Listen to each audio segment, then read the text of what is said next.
Yo, this is KD, And this is David. and we are the K&D Exchange, where we exchange music, and as a result, we exchange ideas, bridging the gap between old and new, with all original music produced by. Enjoy.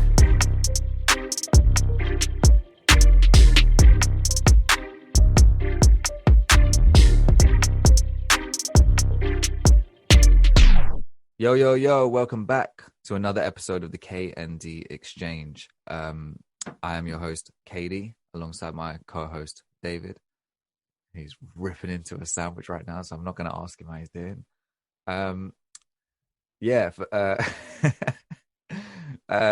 For those of us who are returning listeners, thank you very much for tuning in and listening.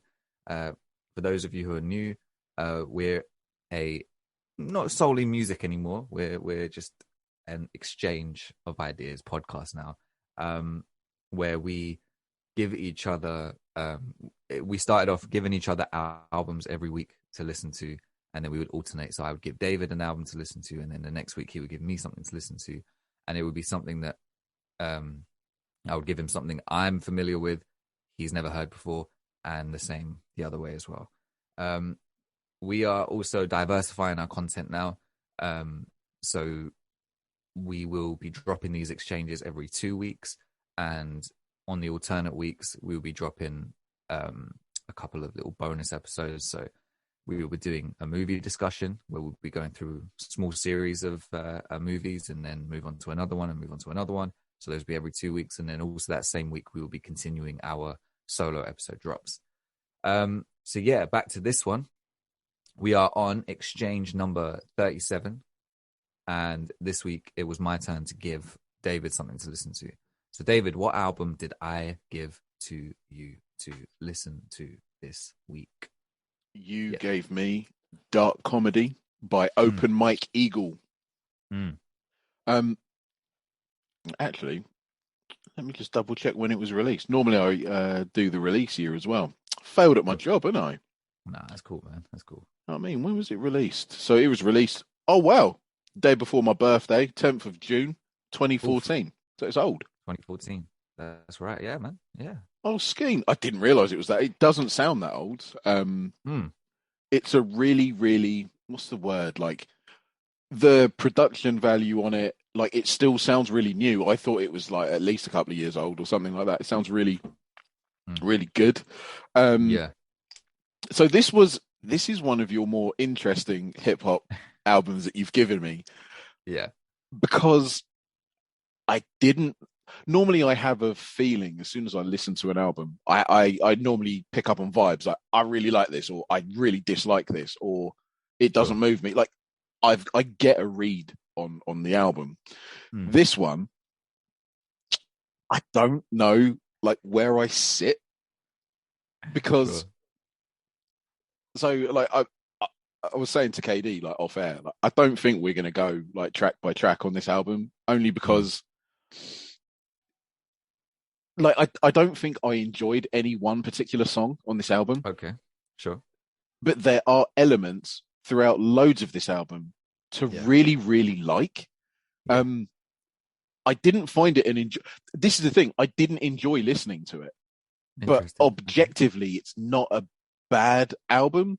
I think there are times where there are pacing issues, especially towards the second half of the album, where it kind of slows down for no reason. Yeah.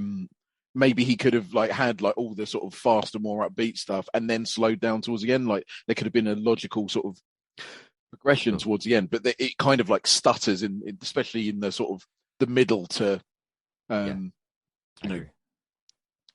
middle part. It's like, I just wanted to ask, why did you recommend this album? For this reason, because it's one of the weirdest ones in my chamber that I had, and I left it to a bit later, because it's not a very typical. I like the fact that you said you were surprised that it was older than it was. I mean, 2014 doesn't sound old, but compared to 2022, it does sound old. So yeah, that's it's 8 years old, mate. Yeah, 7, 8 years old. That's crazy. Whereas this still feels like it's fresh to me because I listened to it a year later in 2015. Okay. Um, and trying to remember how I heard of it. There were a few things I remember, yeah. So but I'll get onto that in a bit. So I gave it to you. I'm glad that you said that it sounds fresh still, because this is what I would call alternative hip hop. Yeah. So there's this whole scene which I became aware of around 2015, um, where there's artists like this in the hip hop sphere who are making this weird kind of alternative rap music, and the beats, yeah, are like this, where Mm. they're kind of sparse but modern, and they have these interesting drum sounds, which I think some of them are like made from the producers like crackling a piece of paper or dropping coins on a table and then turning that. So like on the first song, Dark Comedy Morning Show, a lot of those weird sounds are like things being rubbed across the table and dropped on the floor and Mm. hitting onto a bucket or whatever. That's why they sound like that.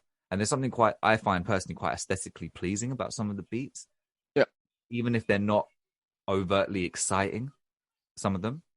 Mm. But I can tell some of the production techniques that are happening. I can't remember if it's Thirsty Ego raps or Golden Age raps, where it sounds like, do you know what side chaining is? That's a negative. No. No? Okay. So from a production point of view, I'm sorry if you can hear noise coming through. My partner's really excited on the phone about something. I don't know who she's I talking can to. hear her. Yeah, yeah. I don't know what she's talking about. Um, but she's gassed for some reason.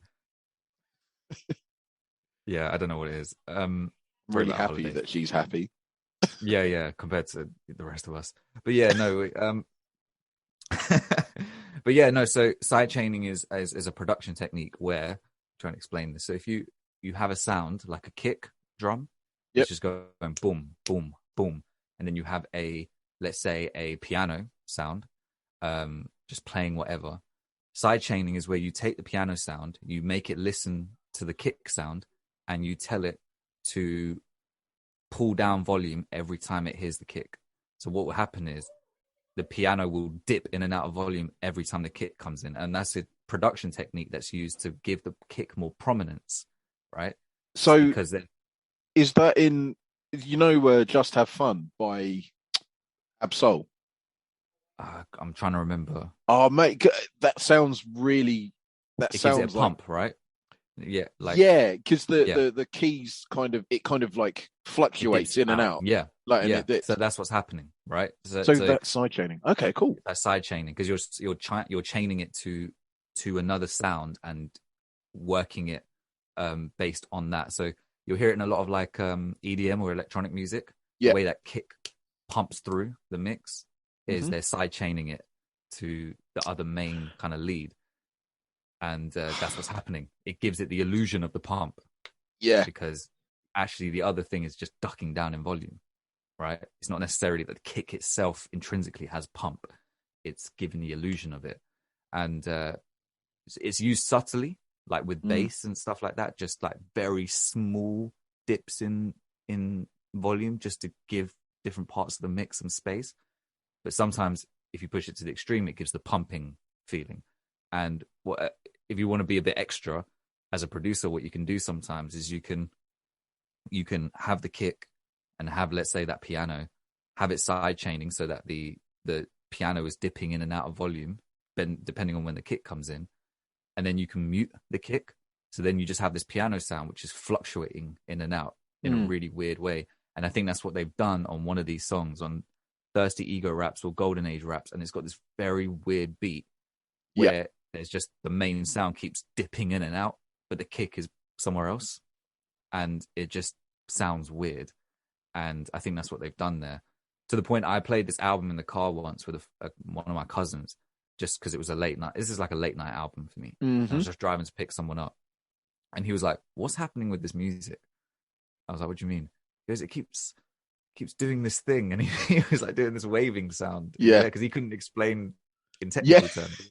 But then you look, but then you just sort of like look at his hand movement and you're like, I know what You're you're like, talking about. oh, I know exactly what you're talking about. Yeah, yeah. It's like when people do like this, like when they flash their hand and it's like, oh, it's yeah, it's an echo. It's like, Yeah. oh, okay, Or right, like that's what it is. that stop start, for example. Yeah, Like, stops. yeah. Yeah, yeah. And it's it's just funny because he was doing this wave thing. He's like, why is the music doing this thing?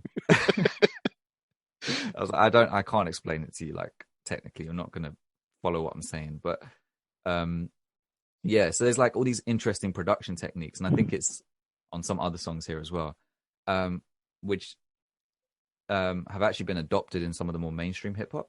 But Mm, these guys were doing it kind of on the underground level. yeah. Um, and Open Mike Eagle's one of those guys, bus driver. There's a guy called Milo who Oh, was blooming Bus Driver's ancient, man. I was listening to bus him at driver. uni. Yeah. Oh, for real? Yeah, yeah, Yeah. yeah. Bus driver. Yeah, he had an album that I really like called Thumbs, which came out in 2015. It was like Yeah. Yeah. I heard that that. weird kind of things. Yeah, yeah. Yeah. And He's then always off Perfect the. Hair. I forgot all about Bus Driver. I used to love his stuff. Yeah, he was a bit off the rails. Yeah. He's completely weird. Yeah. Yeah. Yeah. Yeah. Oh, he made some other stuff later, like electricity at something, something, something, and it was just like there was no semblance of normality to that. Like Do you know, like, I think Open Mike Eagle, one of my other problems with him is that he is a massive melting pot of different styles. I can right. hear who he's inspired by. You can hear Yeah. the Kendrick, the Absol, the Mm. Kanye. You can hear flipping Joe Budden. You can hear Death Grip. Oh, for Death real? Grips is all Mm. over this album. He Oh, for real? must have known about Death Grips. I'm sure he did. Yeah. At this time, I mean, I'm yeah, surprised because anyone who doesn't. they would have released The Money Store in 2014, and I think Yeah. Ex-Military was 2011 or 2012. So Death Grips are just in their pump with regards to some of the sounds and things that are present on those albums. I heard it in this, and I was like, "You're just." One of my big problems was that I could hear so many elements. Mm. Like, for example, in Golden Age raps, Yeah. we did Cypress Hill not too long ago, and Throw Your Yeah. Set in the Air.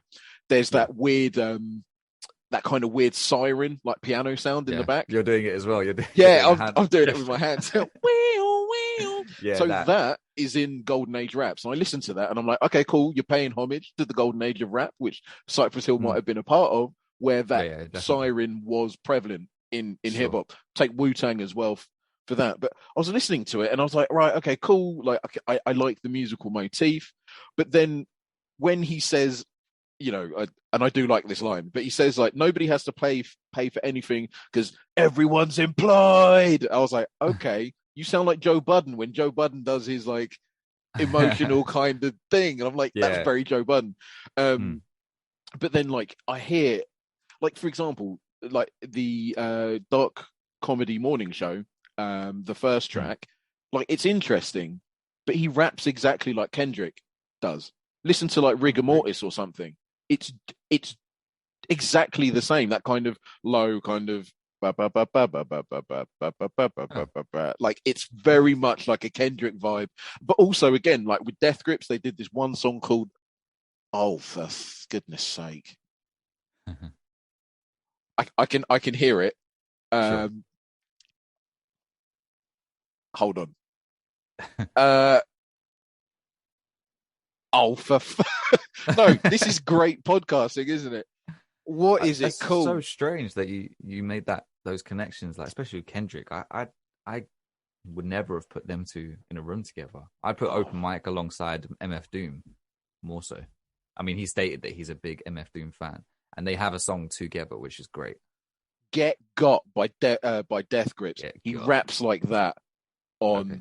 on the first track. Yeah, the reason why I say Kendrick, it's only because of early Kendrick Oh, for early me. Kendrick. Okay. And it's kind of early Kendrick is really burned into my brain. Like Especially when he Section 8. did, I think, the New West Volume 1, like mixtape. I think that was in Right. like 2015, 2016. One of my favorite mixtapes of all time, which you can't get anywhere anymore. But I think because it's a compilation, like it's not even endorsed by Kendrick. oh, is it not? No, it's not like made by him. Oh, Yeah, that's not ski. part of his discography. Because I listened to the New West Volume 2, and there's like Mm. one song in particular, it Ain't Hard to Tell Part 2, which is Oh, yeah. arguably, I can't remember who's on it. I think the game's on it, Oh, and yeah. I wouldn't be surprised. it's one of my all-time favorite tunes and tracks. Can't find it anywhere. It is amazing. Ah, And also, it Ain't Hard to Tell by Nas. You know, yeah, of obviously, course. anything with the Michael Jackson's Human Nature sampled in it is going to be beautiful anyway. Yeah, And yeah. then you got that nice warm bass line and that constant, Mm, lovely, crisp set of drums. My for sure. goodness, it's one of my favorite mixtape songs ever. But anyway, we digress. We digress. But yeah, like I find that one of my issues again is that I feel that with Open Mike Eagle, I've heard it before because he's like this smorgasbord of different styles. He's kind of Mm. reminds me like he kind of comes across like he's got an ego like Kanye does. Okay. The reason I say that is because the music and the album must have been like conceived by him.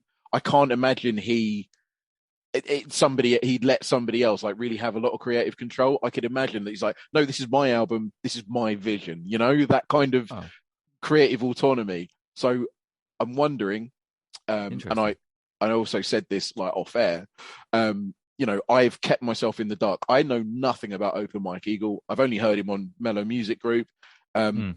But I don't know, like, does he have a like, is this like his own body of work? Is he like the producer, or is it a case of he's working with a producer and then just rapping over the top of it in a I think he works with producers. Yeah, there's a shit? there's a podcast called Song Exploder. I think it's Song Exploder, and one of the songs is Dark Comedy Morning Show, and he's on it, and the producers are on it, and they talk about the whole that they sampled those sounds and stuff and created that. And I think it's really funny that you say a lot of that, especially the Kanye thing, because when I first listened to this, I was thinking I've never heard anything like this before. This is this is weird. Like, this is really weird for a hip hop album as well. Yeah, and I've said this many times on the show that there's those like seminal moments in my kind of music discovery where I think I've heard it all, and then I hear something and it changes my perception of what hip hop can be. Mm, And this was one of those albums to me where it changed. It's like I thought I'd heard what there could be to be heard within the genre. And yeah, then I hear this, and it opens up a whole new world yeah, to like Bus Driver, Milo, and a lot of other alternative artists as well. And there's like even a point on the album that I really like where he talks about. There's one point where it sounds like he messes up and he goes, fuck, and then he just keeps it in there. And then there's one point where he mentions his Focusrite preamp about, he's got to make sure he's like talking about, he just, when he says stuff, you just know what he's saying because it's very clear and very just out there. And I've got a mm, Focusrite preamp as well. So I imagine him not even being in a big, proper kitted out studio. I imagine him making this in his home studio somewhere. yeah. And as the vibe I get from his interviews and all that sort of stuff too. Um, I'm trying to think of how I first heard of him. I think I was on a hip hop forum and we were talking about rappers like following different parts of the beat. And I think it might have been on like Reddit or something. And someone mentioned a song and they were like, well, this rapper, he's really weird how he approaches beats. He like follows the flute in this song. He doesn't follow the drum beat, he follows the flute pattern. And then another one was like, oh yeah, check out Open Mike Eagle. He does like he does this thing where he just sounds like he's kind of just talking to you in really casual conversation. Because that's Yeah, the vibe I get from this. yeah. Over these quite sparsy beats. And I saw that cover and I was like, oh, that looks cool. Mm. And then I saw another conversation online about, do you remember when you get like CDs, there would be like a square. And then sometimes you would, after a while, I can't remember when, towards the end of the 2000s, you would get like CD cases where they were curved at the end a little bit. They had a slightly different design. You'd get like two kind of squares at the top and the bottom, and that allowed it, and you clicked the end, and that allowed it to kind of open a bit more Yes. smoothly, apparently. Yeah. Yeah, yeah, yeah, yeah. Less chance of it like breaking or snapping at the joints. And then if you got like a deluxe version of an album, sometimes they would be packaged in like a almost like a little small box, which you would open up and then have a Yeah. CD on each side. But the annoying thing about them, or even a single CD, but it would be like in a case that's not. It's like in a not a CD case. It's like a pouch case. So you open Yeah. it Yeah. up and Yeah. it's one thing. But the problem with that is that the corners would always get like sanded down or ruffled down and would wear away, and you'd be able to see the cardboard underneath after a while, or they'd get like crumpled up in your collection.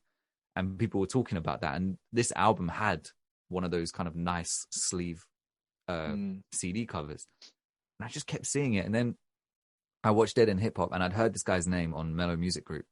I watched Dead End Hip Hop, and a couple of them for their top 10 of 2015 had this in their top 10.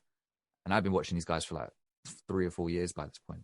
So I was like, okay, I need to listen to this to see what it is. I love the album cover. These guys are vouching for it. These people are talking about it. I need to check it out. And yeah, it kind of blew me away because, again, like I said, I'd never heard anything like it. And Okay. I feel like a lot of the production on this gets used by the mainstream now, and it's more Probably. standard. Yeah, it's more Probably. standard for like the mainstream to be using it. But these guys were ahead of the curve on a lot of this stuff. And as it tends to be, sort of stuff kind of bubbles in the underground until it comes up to the surface and gets used by everyone else. But I thought this would be interesting to give you just because it's it's not my usual recommendation of an album to anyone. Yeah. So it's like interesting in this kind of this context to be like, I wonder how David would feel listening to this. Because if I just gave this to you in general, or when we were back in, where we were at, Babylon. Babylon, yeah, then there's no guarantee you would have listened to it, and it might have been in like a list of other things I might have given to you, Yeah. Yeah, but you were too busy recommending me like Joel Ortiz. I was like, I've always heard the name, I'd never listen. I was like, yeah, I'm a fan. Such a fan of that guy now. So I can't imagine giving you Joel Ortiz and that hit in the right spot, and then giving you this guy. Yeah, because it's like the inconsistency would be, yeah, the disparity. Right. You'd have to disparity. Sorry, yeah, you'd have to wear me down to give me this, but then you decided to give this album to me on a flipping podcast. Yeah, because then you have to listen to it and you have to talk about it instead of just being goody. Like, it's not for me. Yeah. How did you know I was going to say that? No, I mean it. Yeah, man, it's interesting. It's just that I found that like on the many times that I've listened to this album now, I couldn't tell you what each song's about. Sure. I don't find him compelling as a rapper to listen to. Like even, I've got it written down here, like with Qualifiers, that is the song that I remember most, only because of the hook, basically. Yeah. It's not even that great, like the hook. I mean, it's just like Respect My Qualifiers. I'm like, is this your third album or fourth album, the 10th album? Like, what are you talking about? He's taking the piss there.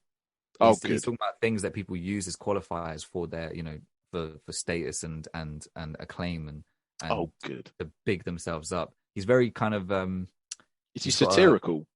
Yeah. That's the whole point of the dark comedy. He's acting like he's a comedian up on stage, just reflecting back this is our society to us and making us laugh in the process, but at the same time being like, yeah, it's funny, but you guys are actually like this, and you need to stop. You need to step up. Stop setting your qualifiers and actually do something. Things like that. Thirsty ego raps. We're all doing this and this and that. We haven't all got very much money though, even though we're trying to live like this and live up to that. Yeah, I did like that. The last verse is especially very good, actually. On that, very like much money. Yeah, I've got the I've said in my notes for Thirsty Ego raps, like the beat, like this is more like it. Like he can rap. Imagine Novelist over this, he absolutely destroy this. Yeah. But I really do. I'm always partial to an obscure WCW wrestling reference of like 1997, and he says, "I'm trying not to have any missteps in my catalog, like Scott Hall burning Goldberg with the cattle prod." I'm like, I've got all the time in the world for that because, yeah, boy, Razor Ramon. Like, I like the reference. I respect the reference, but I'm like, it's got no place in this song. you just you just put it in there because you wanted to put it in there. Like fair Yeah, play, I got all the yeah. time in the world for it. This is yeah. Especially because that led to Goldberg's only loss in the WCW apparently. But anyway, he got Right. cheated out of it. But the reason they made Goldberg so indestructible was because he was a shit wrestler. He could only wrestle for 2 minutes. Oh, Anyway, okay. not that you care, but it's Yeah. A lot was yeah. flying over my head, but Oh mate, like honestly, like we've lived through the golden age of wrestling, I think. But anyway, that's a different. It's it only is so because weird. We've lived through the golden age of wrestling. of civilization as well, because it's all Yeah, going down. think of that world. No, sorry, I just mean specifically on that. Think of that word, wrestling. Yeah. Human beings have created this thing Yep. that people follow. Yeah. Where it's two guys wrestling each other. Oh no, Wrestling. no, no. Right? But the thing is, the beauty is now it's not it's not I'm sure just there's two. more than that. Oh, okay, right. You know what I mean? Oh, sorry, there's three of them. Sometimes, so, okay. oh, that's a triple threat match, or you got a fatal 4-way, or you got a Royal Rumble where it's 30 people. You know what I mean? I used to play it on my PlayStation. Like that's all I know about. And you could pick up the ladder and like smack someone with it. Yeah, boy, ladder matches, that was great. Yeah, TLC matches, like not don't go chasing TLC. waterfalls, tables, ladders, and chairs, boy. Oh, anyway, no, it was that is actually quite weird now that you mention it. I just mean when you zoom out and you look at the context of like all the different things we've created as entertainment, and one of them, and then one of them we refer to the golden age of wrestling. Like it's like saying, oh yeah, we will live through the golden age of, I don't even know, like food eating content, or yeah, or just something really, really small, like small playground shit you would have done. You know, we lived through the golden age of like, what was that stupid thing you used to do, like with that thing, and you'd like hit it against Conkers or whatever it was called. Imagine that. Imagine someone saying to you, "Yeah, we lived through the golden age." You're like, what? Yeah, 100,000 years of human evolution, and this is the best that we have to entertain ourselves with. The golden age. The golden age of paper, scissors, and stone. yeah, rock, paper. Like, yeah, wow. Rock, paper, scissors. What did I call it? I'm tired, man. Paper, scissors, and stone. Rock, paper, scissors, and stone. Oh, whatever, bro, mate. Sleep has been elusive recently. So, no, I feel you, man. I feel you. Yeah. But oh, really? No, honestly. Oh, fair enough. It's just brutal. But could it be because of the moon? I wonder. Because apparently that has apparently like it was a super moon or a wolf moon or a blood moon or a I don't know. Does that change? Sun moon? I don't know. No, well apparently especially in young kids, like the size of the moon like does have an impact on their sleep. And so my missus, I think she follows somebody on Instagram who's like a sleep expert. And the sleep expert said, like, last night was a supermoon or whatever. Not last night, but whenever. So we're recording on Friday.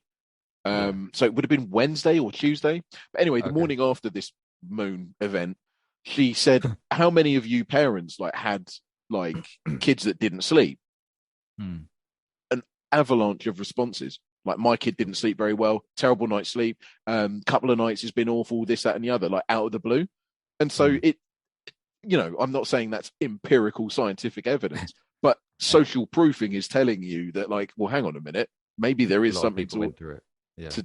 There is something to it. The celestial body has an impact on the young kids or people in general. Like, who knows, like, what the impacts are of, I don't know, Mercury being in retrograde, whatever the fuck that means. I have no idea what that means. Do you know what I mean?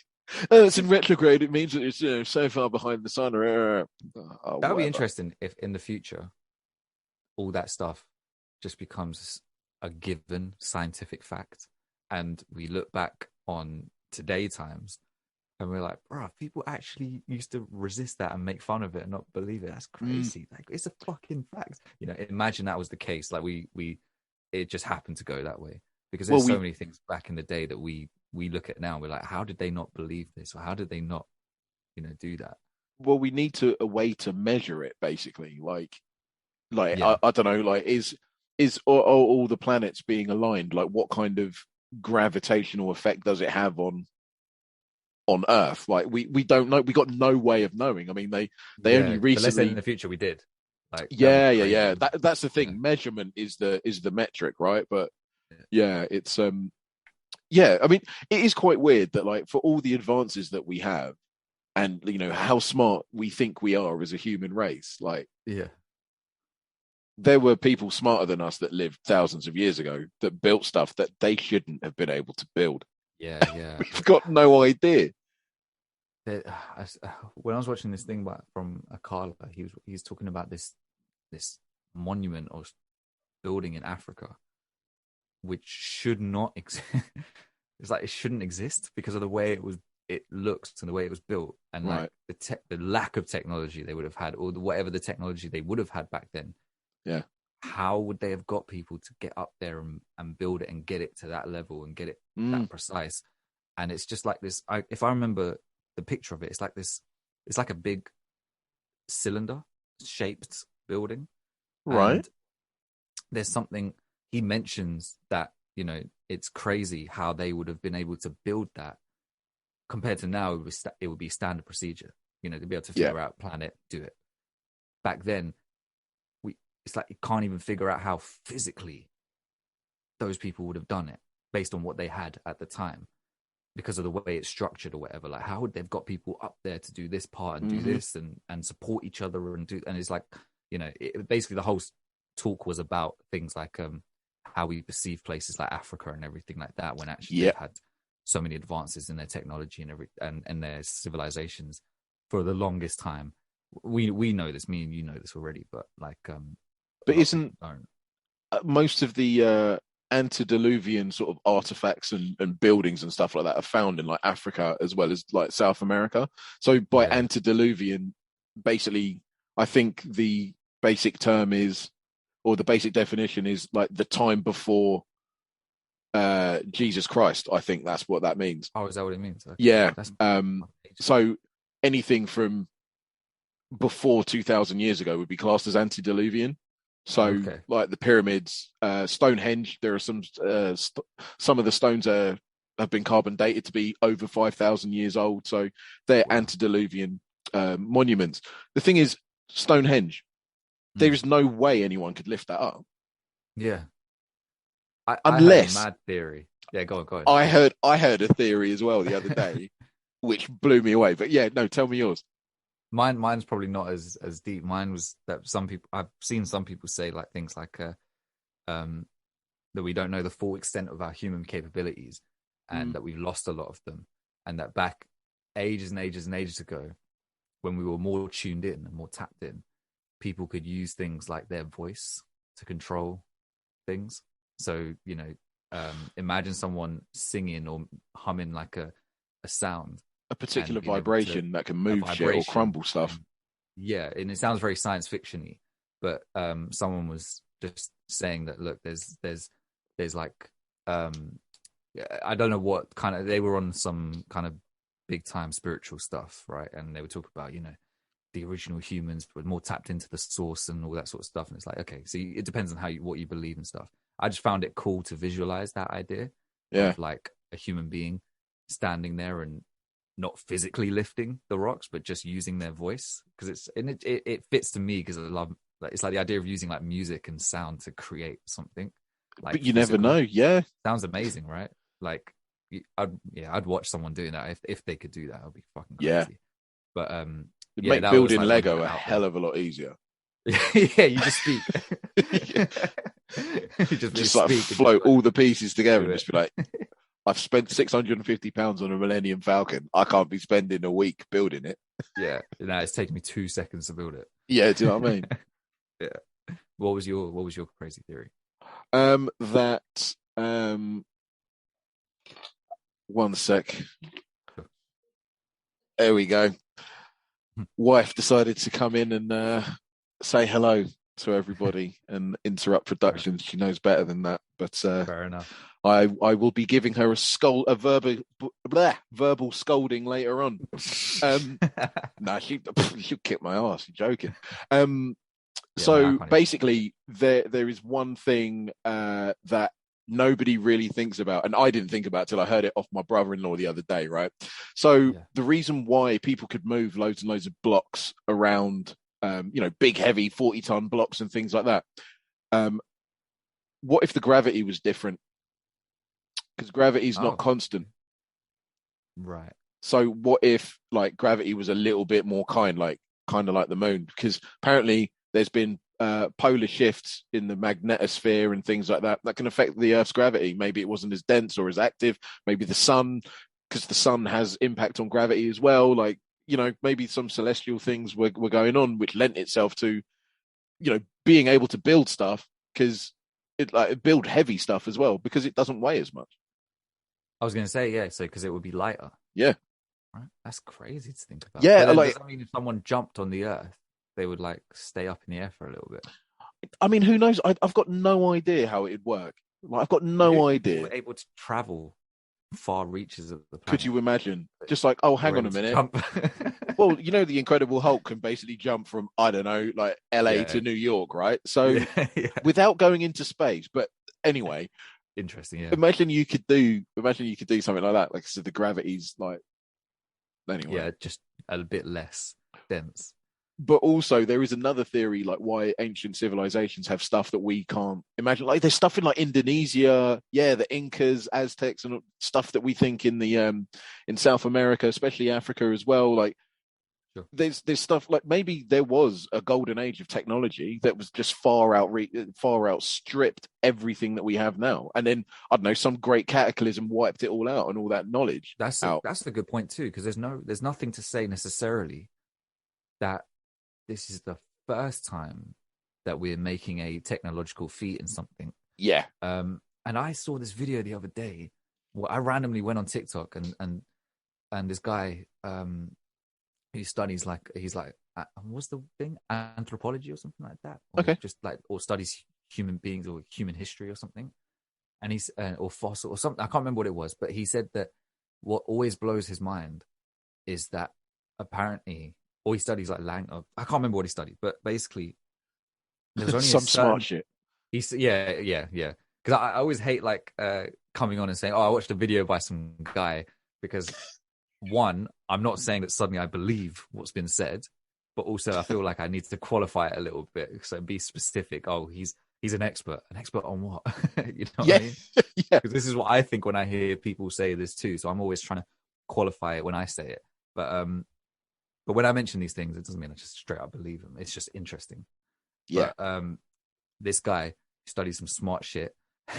he he said that something about throughout human history, there was only a certain point at which people actually started to write down things that actually happened and document things that happened, which apparently means that, and I don't know how exactly they got this number, but something like we only know about 5% of human history, of actual human history, because Well, that's how much is recorded.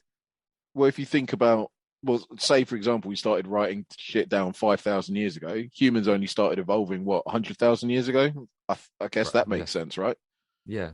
Which is crazy, but it's crazy to think about because um, he was saying Wow. that human beings have been intelligent, like the way we would consider them intelligent, and like us, similar to us, Mm, not just like intelligent compared to a fish or something, or intelligent yeah. compared to this other animal. It was like intelligent and living similarly to us, Mm. and even alongside Neanderthals at the time, who were also pretty intelligent, right? They just didn't make it this far. But but there's just a lot of undocumented history, Yeah. Correct. and we just don't know about how a lot of these people, because they were just people, Mm. lived their lives. And so it's kind of crazy to think that there may have been a time, like I'm thinking about what you said about the gravity thing. You know, we haven't really got any witness accounts of what the Earth was like to live on in that Correct. time, what certain parts were like at that time. Hmm. We kind of, we base it on the things that are left behind, the fossil records, things that people wrote, caveman drawings, Hmm. shit like that. Obviously we can't actually speak to someone who was there, which would be kind of cool if we could get some DNA or something and, I don't know, create like a computer program which will mimic what they would say to us or something. I Oh, don't know. flipping out! Like I was going to say Apollo Creed, Assassin's Creed. Assassin's You Creed, know, like yeah. how they What, go go into back like into your their memory. DNA and Yeah, stuff, to and it find tells your the memory. story. But Yeah. like, do you know? Like, could you? This has just come to my brain, right? But imagine that humans only started recording history and recording stuff Mm. because they realized, oh my goodness, we've lost. Like, there was a great cataclysm. We've lost so much, and we don't know Mm. how it's happened. Maybe humans were so advanced back then that they got into the hubris stage where they're like, ain't nothing going to topple us. Natural event, Yeah. everybody dies, and then the humans that are left behind are like, we don't know how to do Fuck. anything. We Yeah. we didn't document anything, Mm. which is That's it's, why oh, man. one of the greatest crimes in humanity was the burning of the Library of Alexandria. Why Alexander the Right. Great just came and burnt that down because apparently there was knowledge, even Mm. at that point, hundreds or thousands of years old in there. So you know what That, I mean?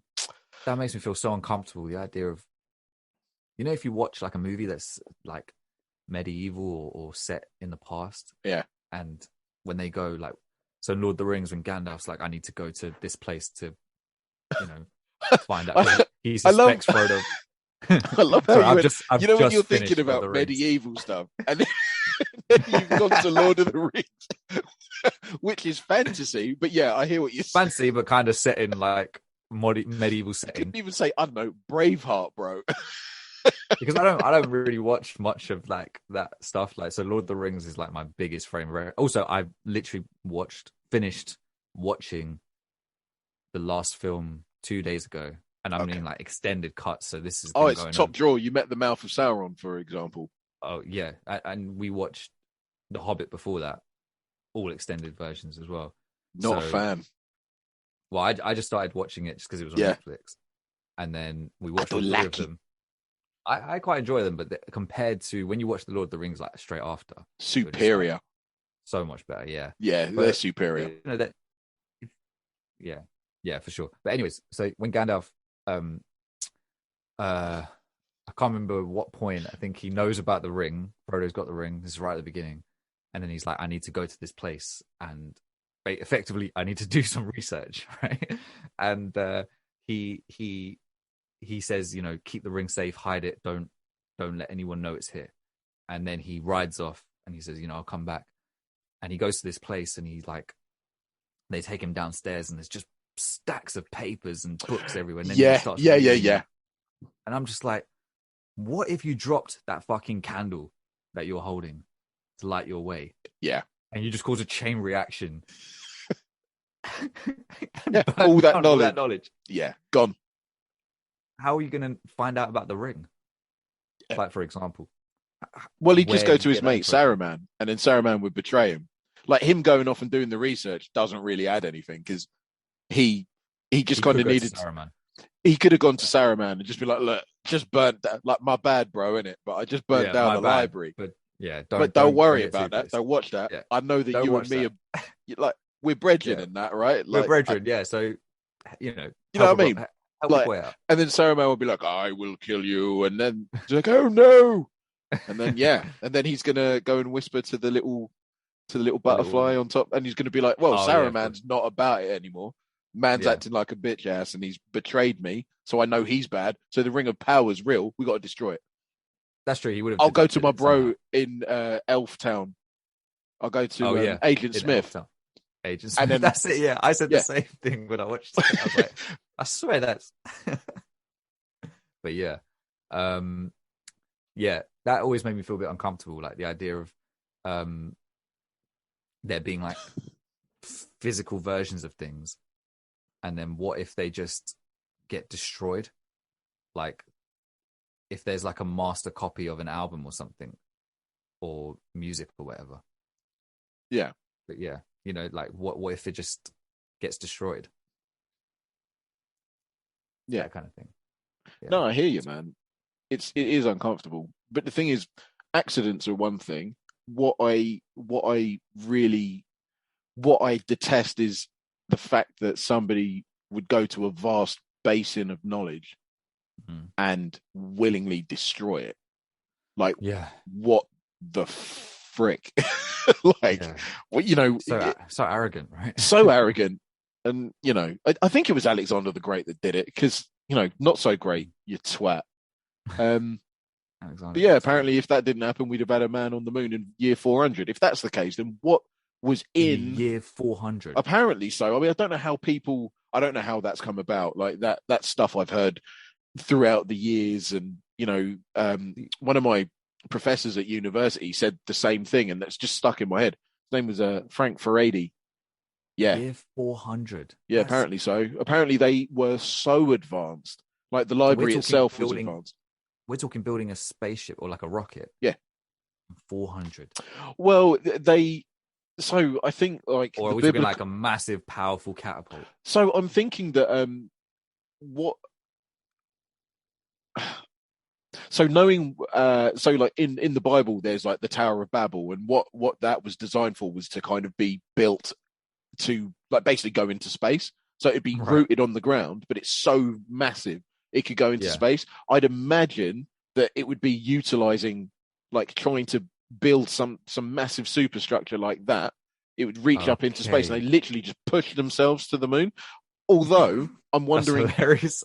how would you know about flipping how would you know about propulsion? Because you obviously know about wind and Yeah. you know the sea. You know about propulsion. You know about like you know going forward. But how would you know about gravity? Like when did that come Yeah. about? You know.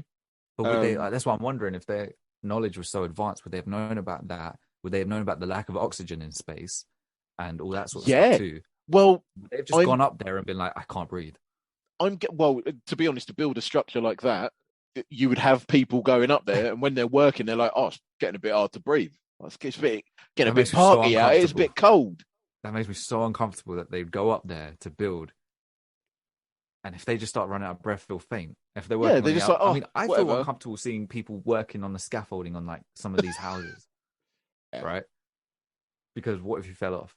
Or yeah, man. more so, like in a city, up towards fucking space. Oh, mate, like I'm. This is just conjecture. Like I know, but just I'm imagining just it in my head spitballing. is Like, just, but yeah, no, I think the Tower of Babel was like it was meant to be real. Like in maybe not in actual like practicality, not in actual physical sense, but like I thought it was a an idea, like that sure. the ancients wanted to build something humongous.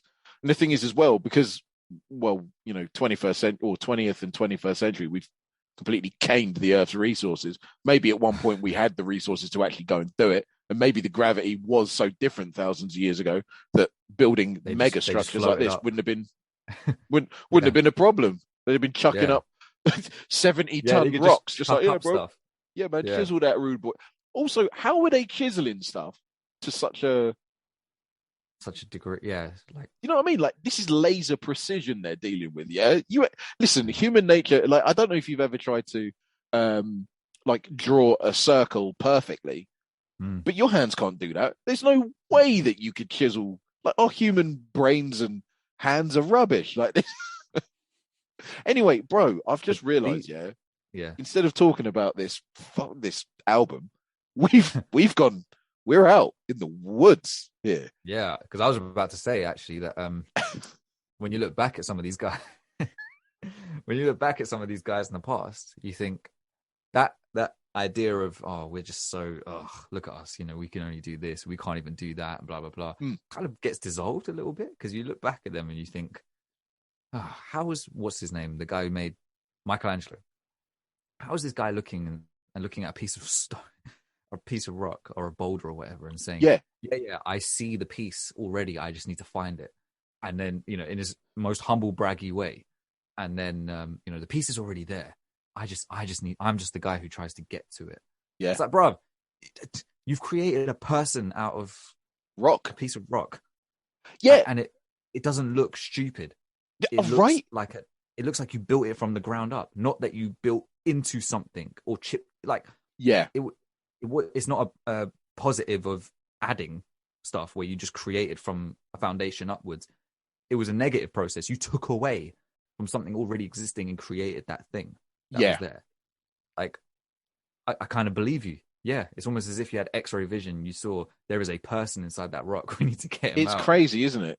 Just could Yeah, you imagine like walking past like a piece of rock and just going, I'm yeah, going to draw that. And you're yeah, like, what? They're yeah. just like people That like could be walking by, that like could be a person Michelangelo. instead. Yeah, like people walking past Michael, like, yo, Mike, the fuck are you? Like, hey, Yeah, Mikey, what the fuck are you doing? And then yeah. like, What are you doing? Literally, like actually, you're Dave, just like, what are chipping you? away at this rock. Oh yeah, Yeah, do you know David. what I mean? Also, It's what are like, you doing? David, what are you doing? Like, you've just alienated all of our Italian listeners. Listeners, Okay, one of them. do we have one? Yeah, a um, friend of mine. Yeah. oh, cool. Sorry, Do you remember the one of my episode when we went off and yeah, yeah, yeah, yeah, one of my yeah. dearest I had to put a little friends, by the disclaimer. way, one of my dearest friends is half Italian, so Only half. Wow, wow, I dude. know, Wow. I know. He's a dude as well. Like he's cool. But anyway, no. Could you imagine them like walking past like Michelangelo? Yo, Mike, what's Yeah. going on? What Just you at the doing? beginning of the process as well, when Yeah, he's just yeah. chipping away at this Just rock, yeah. It's like and Mike. they're like, "What are you doing?" We're going down the pub. We're going to get some girls, and then we're Yeah, gonna go back to mine. yeah, So what are you doing? Oh, no, no, no. I got this, bro. Like I got this. Like yeah, yeah. You'll tip, find tip, out in a tip, few tip, months. tip, tip. Yeah, yeah. Couple of months later, they're just like, "You built that? The fuck, Mike?"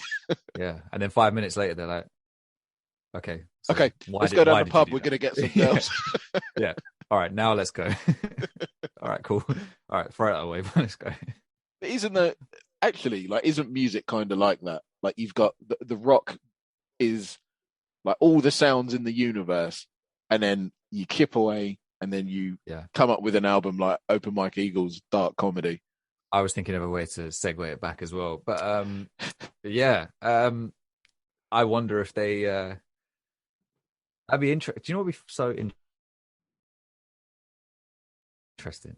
So If I go between the two topics now, is all that talk about how human civilization could have been so technically advanced, but then it just got wiped away. yeah, You know, be interesting. Imagine if we could go and uncover it, and they had recorded music, you know, and ways of creating it, and studios, etc. And we think that we've kind of got to that point now, but we just had to relearn because of the kind of what's that thing like the what did you call it, the cataclysmic event, which then kind of reset us back yeah, to zero. We had to relearn everything, yeah, and now we document everything that we do. You know, that was so correct. interesting to see if they had all that technology, and then we just think we're the first ones who did it, but actually it's just a reset. You know, but back to the actual album at hand, I'm not really sure what more else is to say. Although actually, that does make me think about what I do think about with music. If we're talking about evolution and human evolution and stuff like that, but if we talk about it from a musical standpoint, it does. I always fall into this way of thinking of what could possibly come next. You know, what could the next sound possibly be? Surely all the sounds are there. You know, based on what you just said about the whole rock thing. Mm. Surely everything is there. And what more could be done? What more could be said? What more could change? And it blows my mind every time. Like even with individual artists, if I listen to Kendrick, I think this is it. What's he going to do next? You know, so when he drops a new album like To Pimp a Butterfly, and I'm thinking, what could he possibly do next? And then he does the next thing, and you think, okay, cool, he did it again. But how is he going to do it again? How is he going to change up his flow and his sound and his ideas? Eminem as well. This guy keeps changing the way he approaches his albums and the way he raps, for better or worse. Kanye West always changing the style of his albums, always Yeah, changing always changing, always musicality and stuff, evolving. always evolving, not even changing yet, evolving. And you just think, where are they gonna go? How are they gonna change it? And they somehow end up doing it. You know, there was a point where there was no trap music, really. You know, there was the start of it. Trap, Again, which came trap, from trap, this, trap, yeah, trap, trap, banger, trap. which Banger. came from the South, which is the Mm. alternate, is the equivalent of this stuff being the alternative rap music, and then it bubbling up to the surface.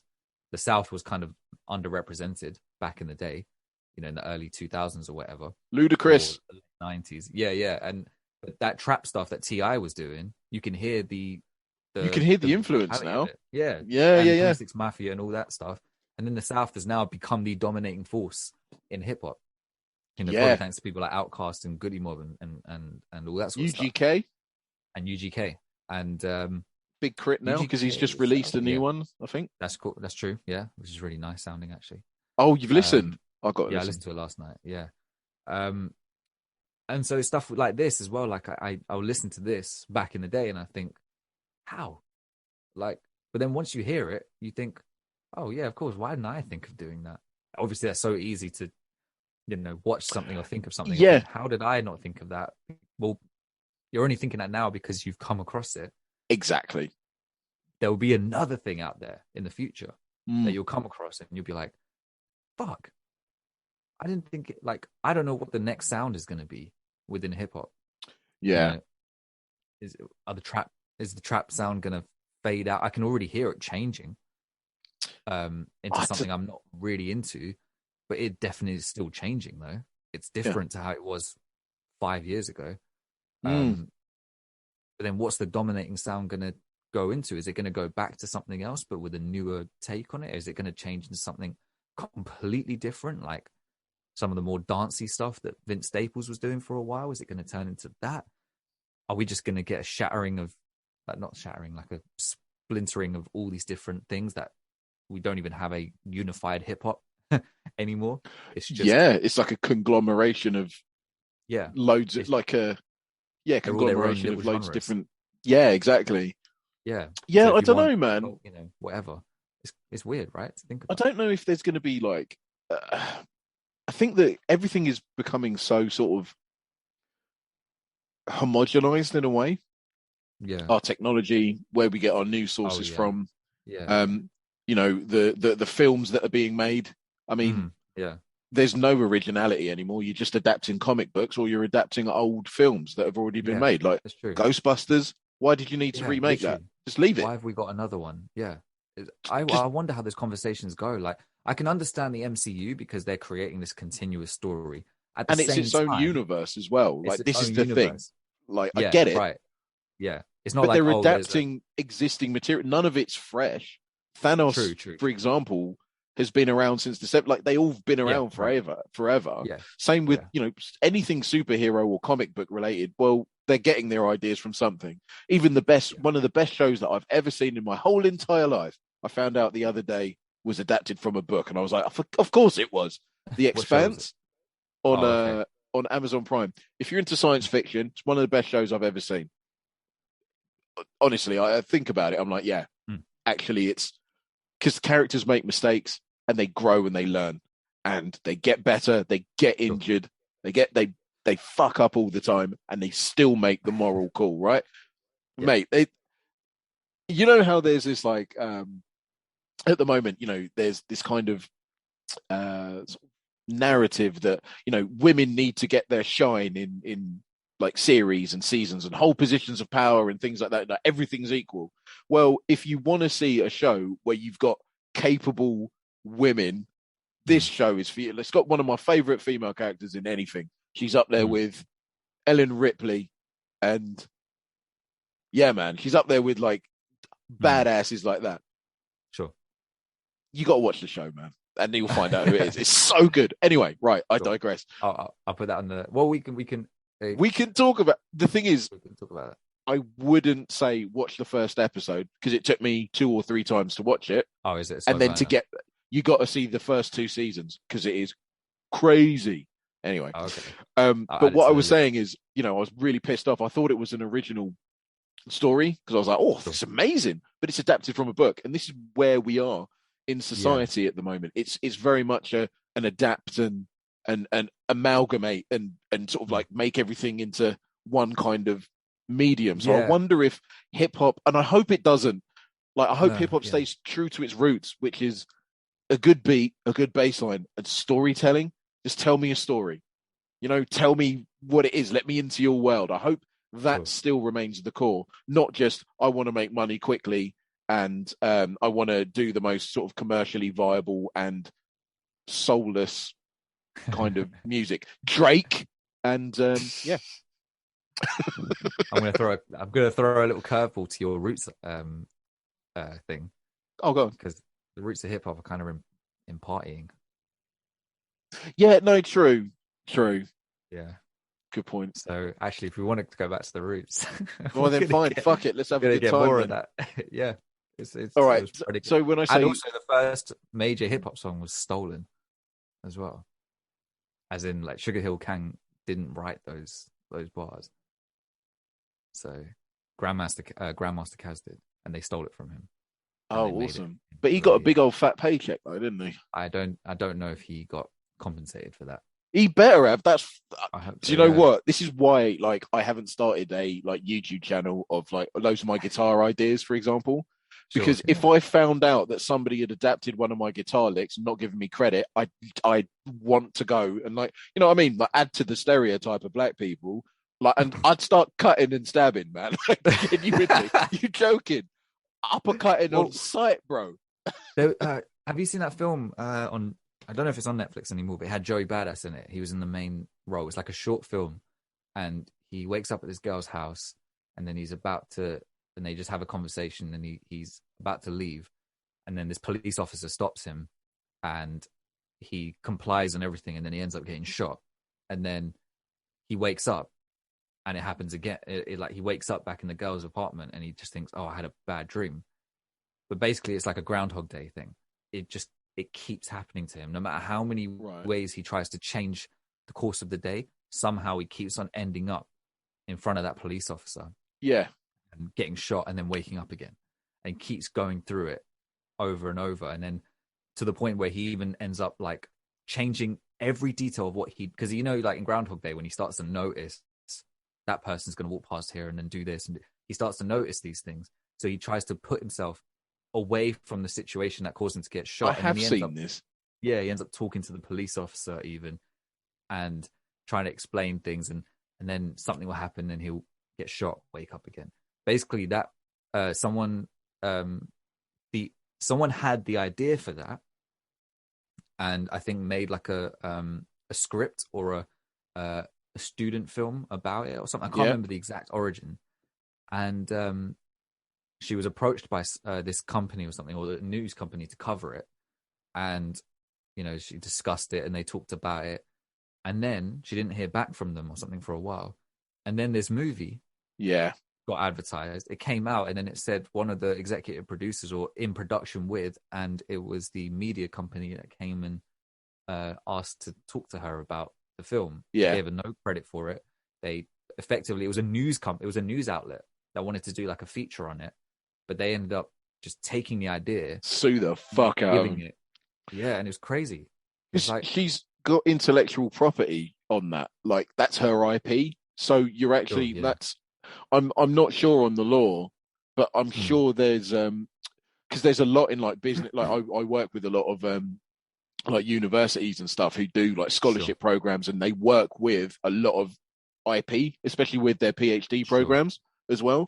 So any kind of research that you do and that has your name on it is basically, it's copyrighted under your name, yours. And also it is your intellectual property. I'm not sure if you're meant to have like a separate document to say that this is the work that I'm doing, like, it's my intellectual property or whatever.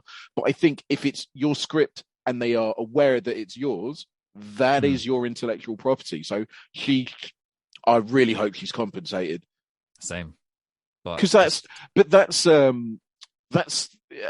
another sort of example of big fish eating the small fish, right? In Mortal Technique says it, when music companies need like the hottest new artist or a new trend, they'll come to the third world, the underground. And I think that applies to we're the third world in that sense, in the sense of we're not known yet, we're untapped potential, and yet those that want to make money will just come and dip in at random, and it doesn't matter about your lives because you're not a star.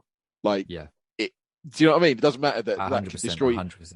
that would wreck. Like genuinely, I don't know what I would do if I heard a guitar riff that I've made, that I know I've made, Yeah. being played somewhere else, and I've got like evidence of it being played. Like I've had this idea since 2012. I've got evidence of it, right?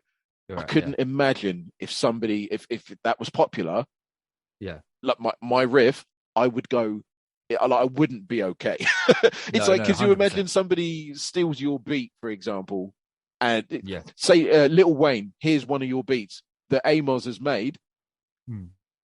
and And just taking takes a it. hook, just taking a hook of you as well, Mm. without your permission, and then he Yeah. goes and makes a buck off it.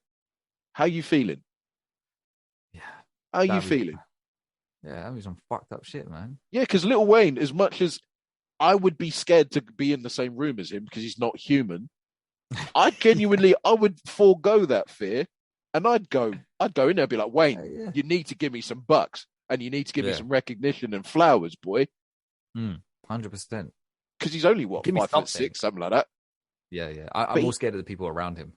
but he himself scares me. Like when Yeah, you yeah. hear him talk, and when I you was look going to at say, his when you hear his eyes, voice, you just think you're not an actual human being. Are you're not you are a programmed, you are, like in Matrix 2 when you got those weird twins who were meant to be from like the werewolf Matrix or whatever, they're like Oh, right. vampires. Yeah, Hmm. he reminds me of them. Like he's a human being, but he doesn't belong in this time. Maybe he belongs in the future, in In the another future, future somewhere, yeah. version of this reality. Like yeah. He is a little program machine. That's why he raps like he does. And he Yeah. somehow becomes so sick at it. Someone's pressed one of his circuits and put him into overdrive. And that's why he makes these 25-song albums and then deluxe versions, because he just can't stop.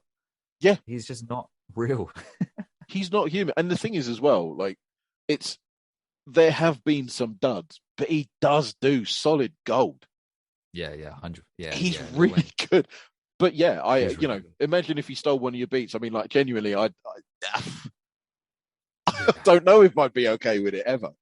No, I don't think so either. But yeah, I think you're right about the whole thing about I think it's little bit different with music and movies, even though I still think it's bad either way. I think music can survive a little bit more because people will just, it's much more easily accessible for people to just kind of tune into the music they want to hear and they want to listen to. Yeah, and for real. choose to support their artists on a more one-to-one basis. Yeah. And Well, so you can take your music these, with you. and exactly, and you can allow kind of these little subcultures and stuff to exist, because a lot of people say it now. They'll say the mainstream is so homogenized and fucked up, but you can't say that there's no good music anymore. It's just the game has changed, where you've just got to look for it. People listen to different stuff now. It's not just the same stuff anymore.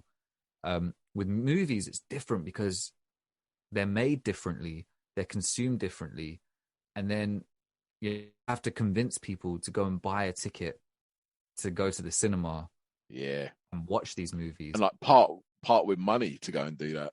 exactly. And then during a pandemic makes it harder because some people aren't going to want to go, except if it's Spider-Man related, which seems to be the uptake of this year. Although when I went to see James Bond, that was a packed. I still haven't seen that film. I need to see it. That's a great film, man. And I'm not even a big James Bond guy, but I'm a big fan.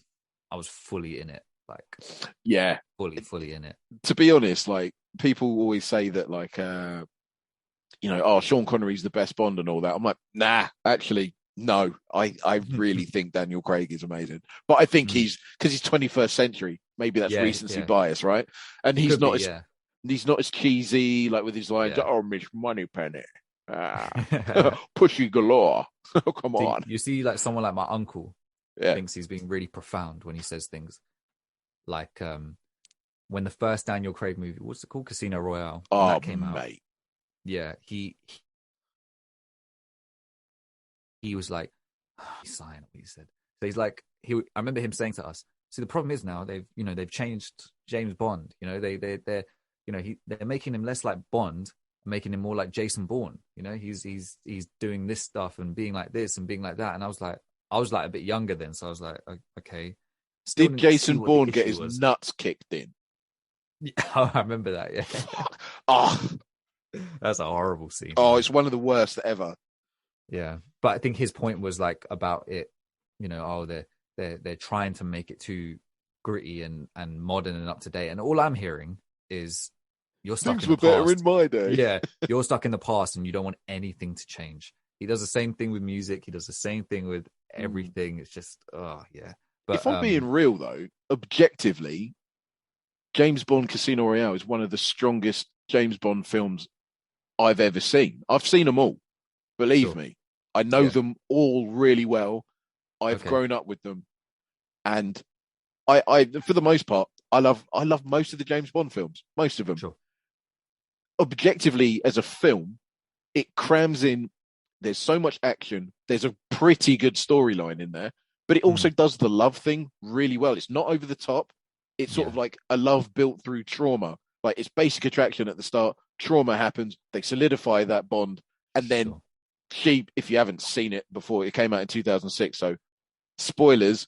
Like, and when she passes away, he's like, "Oh my goodness! Like, I can't fall in love in the field." He learns that later on. Like, he's not as much of a womanizer in these series. Like, yeah, he sure, gets a couple of girls and that, but he's like, yeah, "No, no, no! It is just a physical relationship. I don't get. I like. I'm so hurt," and he carries that throughout. sure, I don't. There's a nice through line with Daniel Craig. Like, he gets older, yeah, he's just like, "Nope, I'm more jaded. I'm hard as yeah, nails." But Casino Royale is not. He's not the James Bond. It's him becoming James Bond. Like, you see sure. the fight See, in it's the interesting. bathroom Yeah, at the beginning yeah, where yeah, it's not a smooth. It's not like he comes out of the shadows, cuts a guy's neck, and is like a suave kill. Like, no, it was a struggle in the bathroom, and it was sure. bloody, and he's panting and wet and covered in blood afterwards, and he's like, Hmm. "Oh my gosh, that's my first kill. That's horrible." You know? That's what I remember when I watched that film. I remember thinking, this feels weird. Like he doesn't seem like he's always like on point with everything. Yeah. But that's what I think that's a modern thing that people are doing where they realize that there's so much legacy in these films and in these characters that now they can actually stretch out like an origin across multiple films and build the character up Yeah. as opposed to try and shove it all into like a 2 hour and a half movie. It's the same with the new Spider-Man. Like Tom Holland's Spider-Man was always getting ripped on for not being like Spider-Man. He's always like this. He's just Spider Boy. He's Iron Man Jr. or whatever. This new film comes out. I'm telling you, as soon as I came out the cinema and I went online and I saw what other people were saying, the whole opinion flipped because they realized the whole three movies was his origin story to becoming the Spider-Man, right? Yeah, I can see that. Basically, Tony Yeah. is his Uncle Ben. That's No, basically what they've not really, actually. substituted.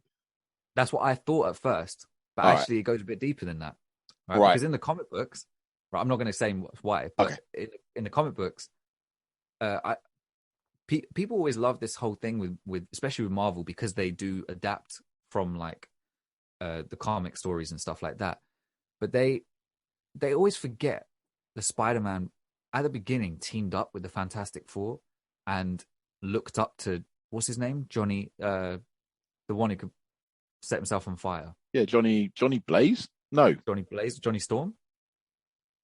Johnny I can't Blaze remember. is Ghost Rider, isn't he? Yeah, yeah.